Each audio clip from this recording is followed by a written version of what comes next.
ओम शांति। अव्यक्त महावाक्य है 6 फरवरी 1969 69 का ये है अव्यक्त महावाक्य। महिमा सुनना छोड़ो महान बनो। महिमा सुनना छोड़ो महान बनो। ये महावाक्य पिताश्री जी के अव्यक्त होने के बाद गुलजार बहन द्वारा अव्यक्त वतन से प्राप्त दिव्य संदेश है। महिमा सुनना छोड़ो महान बनो। सभी याद की यात्रा में बैठे हो। पढ़ाई का सार तो समझ में आ गया। उस सार को जीवन में ला करके दुनिया को वह राज सुनाना है। रचयिता और रचना की नॉलेज को तो समझ गए हो। सुना तो बहुत है, लेकिन अब जो सुना है वह स्वरूप बन के सभी को दिखाना है। कैसे दिखाएंगे? आपकी हर चलन से बाप और दादा के चरित्र नजर आवे। कैसे दिखाएंगे? रचयिता और रचना की नॉलेज को तो समझ गए हो। सुना है तो बहुत है, लेकिन अब जो सुना है वह स्वरूप बन के सभी को दिखाना है। कैसे दिखाएंगे? बाबा कहते हैं कि आपकी हर चलन से बाप और दादा के चरित्र नजर आवे। आपकी आँखों से उसी बाप को देखे, आपकी आँखों में उसी बाप को देखे, आपकी वाणी से उन्हीं की नॉलेज को सुने। हर चलन में हर चरित्र समाया हुआ होना चाहिए। सिर्फ बाप के चरित्र नहीं, लेकिन बाप के चरित्र देख बच्चे भी चरित्रवान बन जाएं। आपके चित्र में उसी अलौकिक चित्र को देखें। आपके व्यक्त रूप में अव्यक्त मूर्त नजर आवे। ऐसा पुरुषार्थ करके जो बाप दादा ने मेहनत की है उसका फल स्वरूप दिखाना है। जैसे अज्ञान काल में भी कोई बच्चों में जैसे कि बाप ही नज़र आते हैं। उनके बोलचाल से अनुभव होता है कि जैसे कि बाप है। इस रीति से जो अनन्य बच्चे हैं उन एक एक बच्चे द्वारा बाप के गुण प्रत्यक्ष होने चाहिए और होंगे। कैसे होंगे? उनका मुख्य प्रयत्न क्या है? मुख्य बात यही है कि जो साकार रूप से भी सुनाई है कि याद की यात्रा व्यक्त स्थिति में स्थित होकर हर कर्म करना है।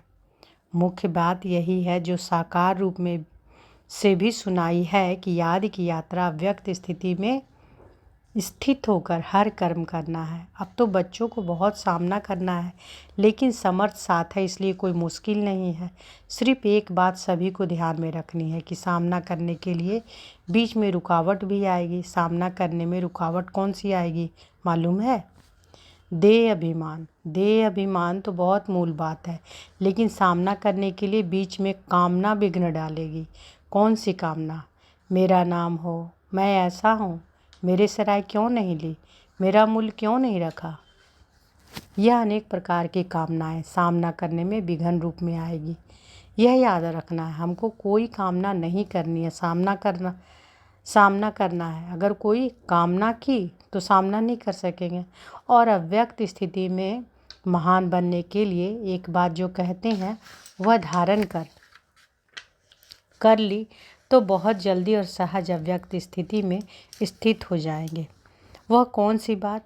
हम अभी मेहमान हैं, क्योंकि आप सभी को भी वाया सूक्ष्म वतन होकर घर चलना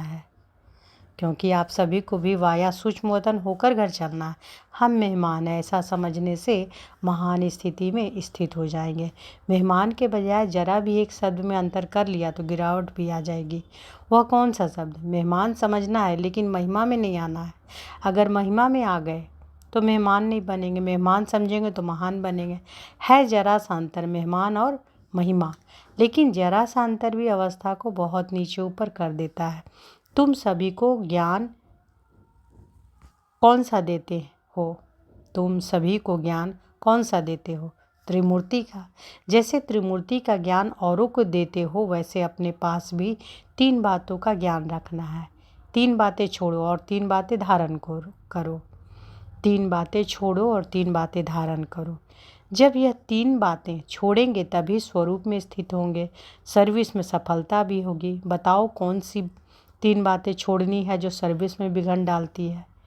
एक तो कभी भी कोई बहाना नहीं देना। दूसरा, कभी भी किसी से सर्विस के लिए कहलाना नहीं। तीसरा, सर्विस करते कभी मुरझाना नहीं। बताओ कौन सी 3 बातें छोड़नी है जो सर्विस में विघ्न डालती है।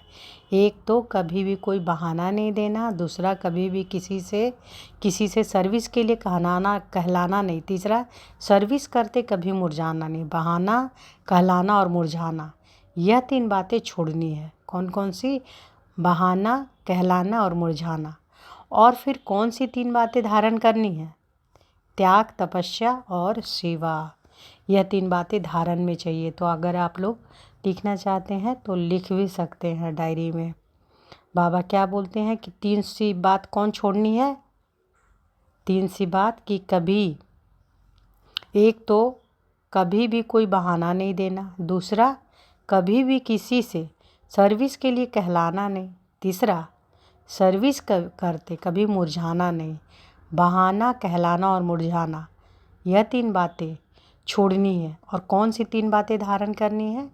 3 सी बातें कौन सी धारण करनी है? त्याग, तपस्या और सेवा। यह 3 बातें धारणा में चाहिए। तपस्या अर्थात याद की यात्रा और सर्विस के बिना भी जीवन नहीं बन सकते। तपस्या अर्थात याद की यात्रा और सर्विस के बिना भी जीवन नहीं बन सकती। इन दोनों बातों को सफलता त्याग के बिना नहीं हो सकती। इसलिए 3 बातें छोड़नी है और 3 बातें धारण करनी है। अगर इन तीनों बातों की धारणा हुई और क्या बन जाएंगे? हुई तो क्या बन जाएंगे? तीनों बातों की धारणा हुई, जो आपका गायन है ना, वही स्वरूप बन जाएंगे। यहाँ आबू में भी आपका गायन है। किस रूप में और कौन सा रूप यादगार का है? तपस्या के साथ साथ और भी कोई मुख्य रूप का यादगार है। जिन्होंने दिलवाड़ा मंदिर ध्यान से देखा है उन्हें याद होगा। जैसे तपस्वी हैं तो त्रिनेत्री भी हैं, त्रिनेत्री के साथ साथ त्रिमूर्ति भी हैं। तो जैसा यादगार है त्रिनेत्री का, ऐसा बनना है। तीसरा नेत्र कौन सा है? ज्ञान का। ज्ञान का तीसरा नेत्र ही यादगार के रूप में दिखाया है। तपस्वी और त्रिनेत्री। तीसरा नेत्र कायम होगा तभी तपस्वी बन सकेंगे। अगर ज्ञान का नेत्र गायब हो जाता है तो तपस्या भी नहीं रह सकती। इसलिए अब त्रिमूर्ति शब्द को भी याद करके धारणा में चलेंगे तो वह बन जाएंगे। जो शक्तियों का गायन है, जो प्रभाव है, वह देखने में आएगा। अभी गुप्त हैं। अभी तक शक्तियाँ गुप्त क्यों हैं? क्योंकि अभी तक अपने स्वमान, अपनी सर्विस और अपनी श्रेष्ठताएँ अपने से ही गुप्त हैं। तो अभी तक शक्तियाँ गुप्त क्यों हैं? क्योंकि अभी तक अपने स्वमान, अपनी सर्विस और अपनी श्रेष्ठताएँ अपनों से ही गुप्त है। अपने से ही गुप्त होने के कारण सृष्टि से भी गुप्त है। जब अपने में प्रत्यक्षता आएगी तब सृष्टि में भी प्रत्यक्षता होगी। अभी शिवरात्रि का जो पर्व आ रहा है उनको और भी धूमधाम से मनाना है, बड़े उमंग और उल्लास से परिचय देना है। क्योंकि बाप के परिचय में बच्चों का परिचय भी आ जाता है। बच्चे बाप का परिचय देते हैं तो बाप फिर अव्यक्त में बच्चों का परिचय, बच्चों का साक्षात्कार आत्माओं को कराते रहेंगे। तो इस शिवरात्रि पर कुछ नवीनता करके दिखानी है। क्या नवीनता करेंगे? अब तक जो भाषण किए हैं वह यथा योग तथा शक्ति तो करते रहते हो, लेकिन अब खास शक्ति रूप में भाषण करने हैं। शक्ति रूप का भाषण क्या होता है? ललकार करना। क्या ललकार करेंगे? और ही जोर शोर से समय की पहचान दो और उन्हों को बार बार सुनाओ कि यह बाप का कर्तव्य, अब जास्ती समय नहीं है। कुछ तो हाथ गंवा दिया, लेकिन जो कुछ थोड़ा समय रहा है उनको भी गंवा ना दो। ऐसे फोर्स से समय की पहचान दो। जैसे आजकल साइंस वाले ऐसे ऐसे बॉम्ब्स बना रहे हैं जो अपने स्थान पर बैठे हुए भी जहां बम लगाना होगा वहां का निशाना दूर बैठे भी कर सकते हैं। तो साइंस की शक्ति से तो श्रेष्ठ साइलेंस है। जैसे वह साइंस के लोग गोले बनाते हैं, वैसे अब शक्तियों को साइलेंस की शक्ति से गोले फेंकने हैं। शुरू में शक्तियों की ललकार ही चलती थी, अभी शुरू जैसी ललकार नहीं है। अभी विस्तार में पड़ गए हैं। विस्तार में पड़ने से ललकार का रूप गुप्त हो गया है। अभी फिर से बीज रूप अवस्था में स्थित होकर ललकार करो। तो बाबा क्या बोल रहे हैं? इसको अंडरलाइन करने का और इसको करना है। बाबा क्या बोलते हैं कि अभी फिर से बीज रूप अवस्था में स्थित होकर ललकार करो। उस ललकार से कईयों में बीज पड़ सकता है, लेकिन बीज रूप स्थिति में स्थिति रहेंगे तो अनेक आत्माओं में समय की पहचान और बाप की पहचान का बीज पड़ेगा। अगर बीज रूप स्थिति में स्थित ना रहे, सिर्फ विस्तार में चले गए तो क्या होगा? ज़्यादा विस्तार में से भी वैल्यू नहीं रहेगी, व्यर्थ हो जाएगा।